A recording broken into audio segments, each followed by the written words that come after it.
I was born in a little tiny hospital in France.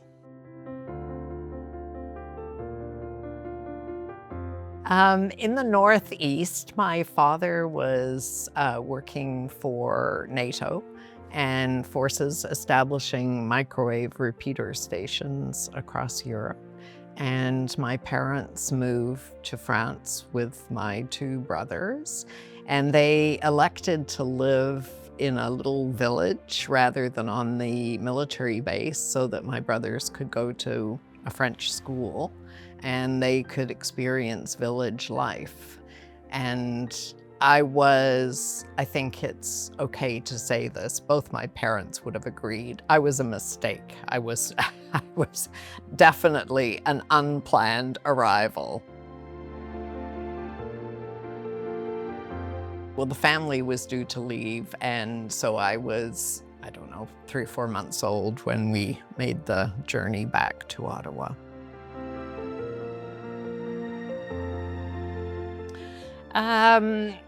Partly, we left Ottawa when I was 6 and emigrated to New Zealand. So that's where I did most of my schooling. And then we came back for me to go to university in Canada. My parents were, and I were looking for a place to settle in Canada, and it's a long story which you don't want to hear all of, I'm quite sure, but we had spent 3 years getting back to Canada, so we had been living in a motorhome together for 3 years, and I was very impatient to find anywhere, it didn't really matter to me, so that we could get out of this motorhome together. And my parents were, I guess, a bit more choosy about where we stopped. And we got to Victoria and we'd sort of run out of Canada, so we stayed there. And I went to UVic to do my undergraduate degree.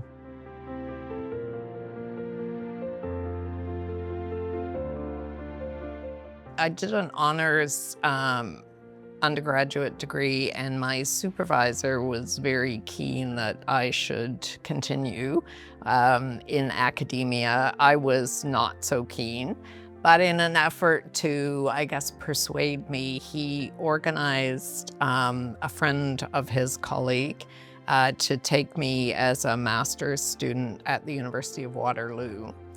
So I arrived in January.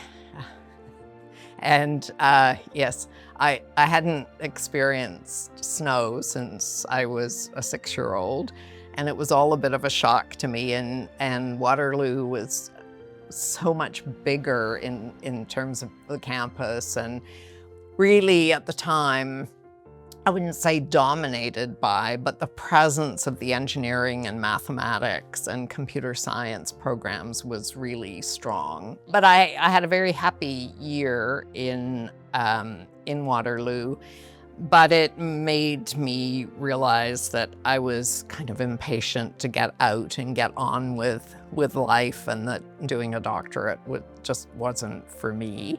And I had a friend who we played squash with together, and he dared me to write the Foreign Service exam.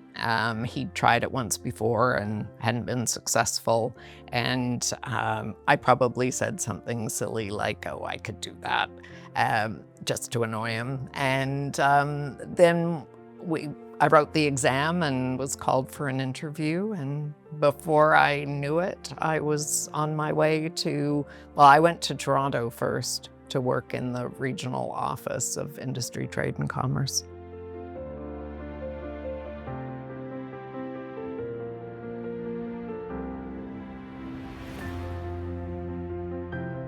Well, it's a real privilege in many respects to get to represent your country, and to also have the experience of living and working in other countries and being able to immerse yourself to the extent that's not really possible as a tourist or a visitor. So to be able to live somewhere for 2 or 3 or 4 years, maybe learn the language, it's quite a different experience, and it's a very rich experience. So I was very much a generalist in that I didn't specialize in a region.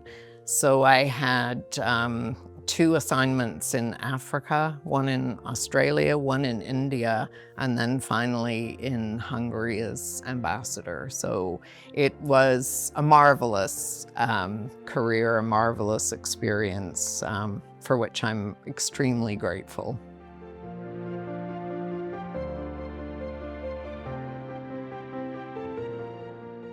At the time, the government has swung between centrally managed and decentralized management of the ADM community. And while I was at Foreign Affairs, as it was then, the switch went back to a centrally managed pool. And I felt very strongly, because all the time I'd been at Foreign Affairs, which up to that point was 21 years, I had felt very much a part of the Foreign Service, but not so much part of the public service. And I realized that my network, which was excellent within the international network or the international pool of employees in the public service. But beyond that, it really was non-existent, partly by virtue of being abroad, being outside Canada, but also not having the same opportunities for interaction. So I was quite keen on the idea of a centralized pool where I could actually potentially go and work in other departments and then return to Foreign Affairs after gaining some useful knowledge about what I call domestic departments. No department is really domestic anymore, but those who aren't Foreign Affairs or CEDA at the time or immigration. And so I went through the selection process, which was quite formidable set of interviews, and went into the pool. And I was pretty confident that, I guess I was realistic in terms of my expectations about getting a call. But in fact, I did get a call within about a week from Wayne Waters, who was then the Deputy Minister at Fisheries and Oceans, asking if I would like to come and be interviewed for the ADM policy position. And of course, the relationship between Foreign Affairs and DFO at the time was, how can I put it, a little tense because of the problems we were having with overfishing by European fleets off the East Coast. And so off I went for the interview, and I was successful and decided to go. The going was a lot easier than the going back, and which I regret very much, but I don't regret the experience that I was able to gain in other departments.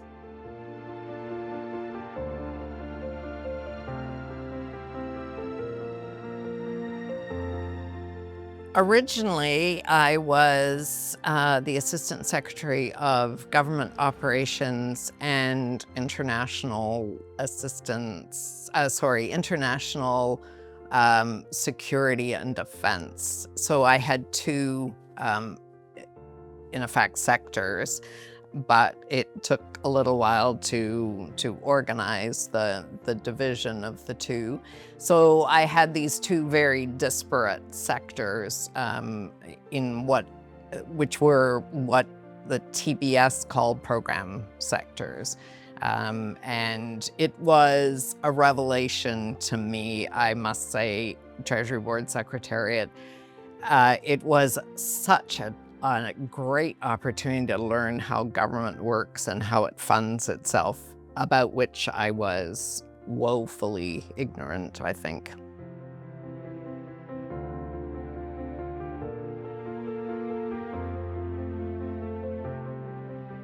Well, I can still remember the day, it was a Wednesday, when Wayne called me up to his office and said he would like me to do this. And so I had to find somebody to replace me, and Bill Austin kindly stepped up to replace me. And then I had to get a copy of the Conservative platform and actually read what this first priority entailed. And in fairness, Mylène Bouzigon, who at the time was our legal advisor, she had been suggesting for several weeks that we actually give some thought to how we might achieve this. And so Mylène was my first stop. Never having written an MC in my life, never having worked on a piece of legislation in my life. Maybe it was an advantage in that I just didn't know what was the norm and what I was taking on, because I'm not sure in hindsight I would have volunteered for the job. So we had very limited time, and it was not only taken up with beginning to develop a process, but it was also about finding space and recruiting a team and all those practical things. So yes, it was a very exciting time.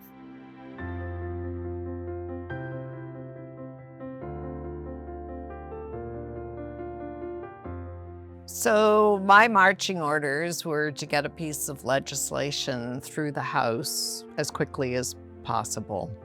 And it was legislation that was designed, I think, to show the government's resolve to respond to the Gomery Commission, but also some real, some perceived weaknesses in management practices in the public service, and to increase transparency. So there were changes to the Access to Information Act, for example. So it was fairly wide-ranging in the breadth of issues that it covered. And we very much approached it in sections. And I realized very quickly that the only way we could do this quickly was by not creating a team to replicate the work of policy specialists in a whole range of departments and agencies, but to harness their knowledge and energy with a small team that would essentially be a process driver and an organizer and a convener.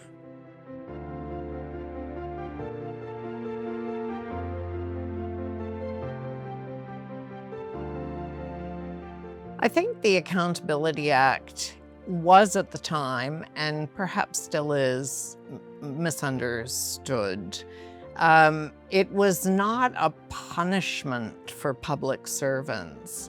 And it was, so for example, the Lobbyist Registration Act, which came in as a result, that had nothing to do with the accountability of public servants. And I think there were actually many elements of the Federal Accountability Act which were useful and timely. 20 years hence, they should probably be looked at again.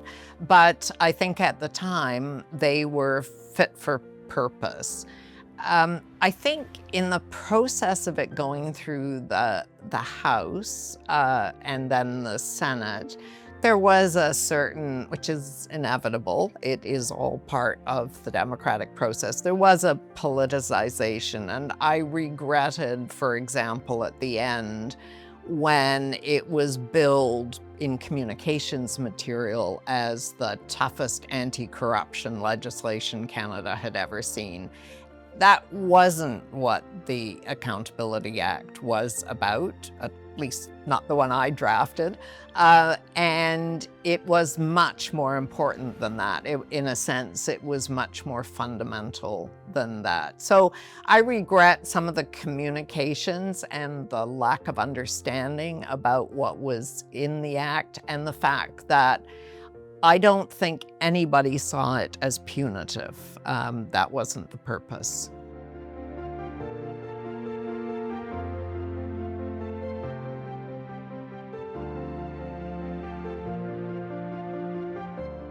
Well, it's an interesting notion. I think there were a lot of things contributing to fear or a reluctance to be accountable.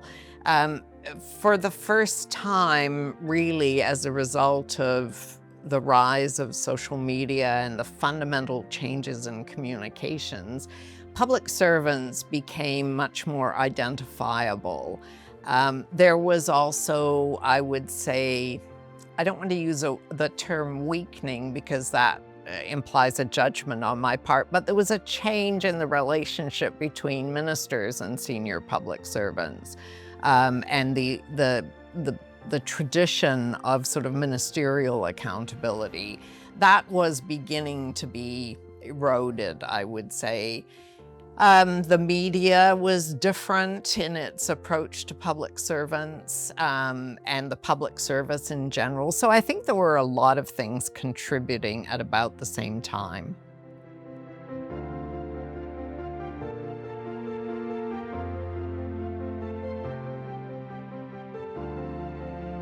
So my last assignment in the public service before I retired was a review of the HR legislation, so the Public Service Employment Act and the Public Service Labor Relations Act. It was, I can't say I was thrilled that that was my job. It was not something I would have chosen for myself, but consistent with my experience throughout my career, I should suspend judgment because it turned out to be one of the most interesting assignments I had ever had. So I spent 2 years doing a legislative review of the legislation. And I would say that my conclusions were not universally popular.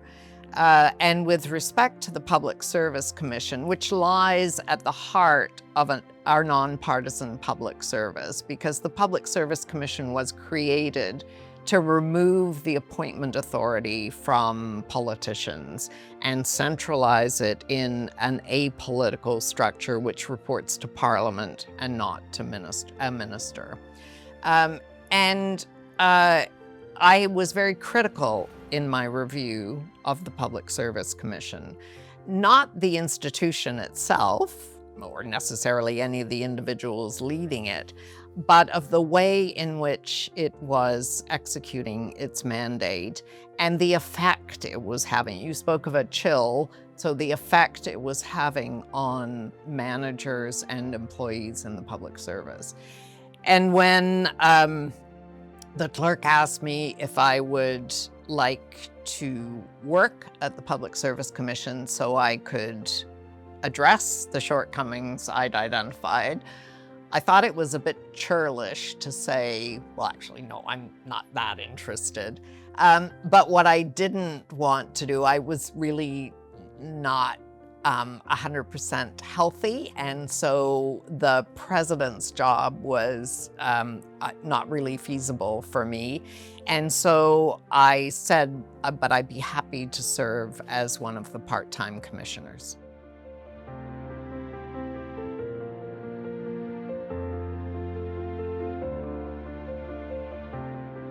So the commission sits as a commission, and you don't want 3 people running there are 3 commissioners, I should say, and you don't really want 3 people running an organization. So one of the commissioners is full-time now. it began as a 3-person commission doing everything together, but it's not really practical or tenable. So one of the commissioners is full-time and is the deputy head, if you effectively, so runs the organization. And the other 2 are part-time commissioners. And the Public Service Commission takes all of its decisions as a commission, for which the commission is finally accountable, and the decisions are reviewable in federal court. So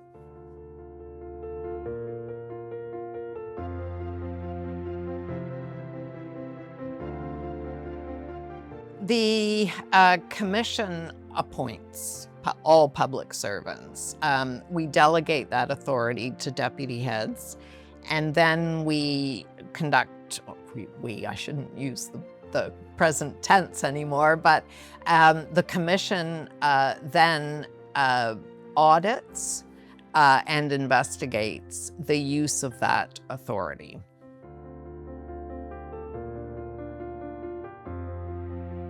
Leadership to me means setting an example.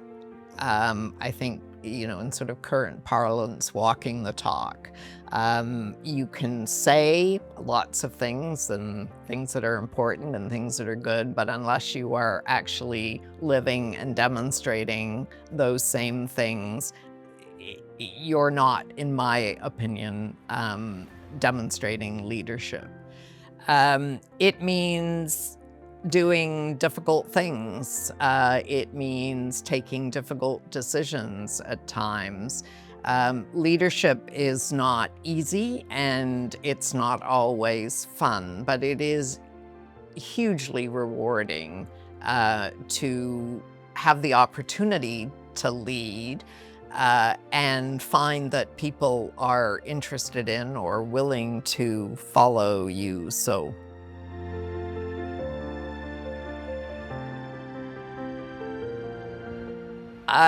yes, I did. I would say, and what I have tried in those instances is to figure out what it is that's bad and make a promise to myself not to do the same thing. So to the extent I could, I tried to turn those often unpleasant working relationships into something useful for me for the future.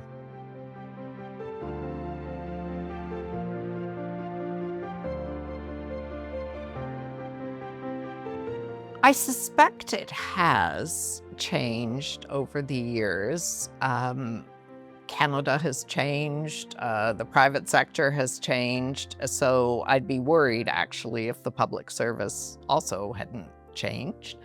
A good public servant is someone who has an awareness of the public interest. It's not necessarily a career for passionate advocates, for whom there is a great place in society. I'm just not sure it's in the public service. We need people who, are aware of the public interest and their ability to serve it and to do what is right for the public at large. It also, I think, a good public servant is interested in facts and in information and in the experience of others, so some sort of curiosity about their field of endeavor. And it's also about making the relationship between the nonpartisan public service and the political world work. The politicians who are elected by Canadians have been elected to govern, to make decisions, and they play a very different role from public servants, and the two, without each other, the Westminster system doesn't work.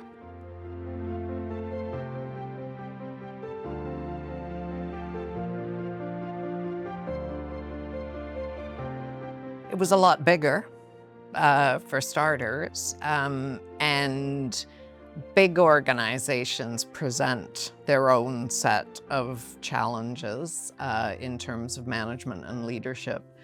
I would say that public servants perhaps had less confidence in both their place in society. There was a certain reverence for public servants. I think that has gone. There is an appreciation on the part of many Canadians for the public service, but there isn't the same sort of reverence that's given without necessarily an experience to back it up. So, and I regret that very much, and I particularly regret it in the area of people management, where the review that I did showed me clearly that we had legislation that was enormously permissive, and yet we managers in the public service were not using that legislation as we could have and should have.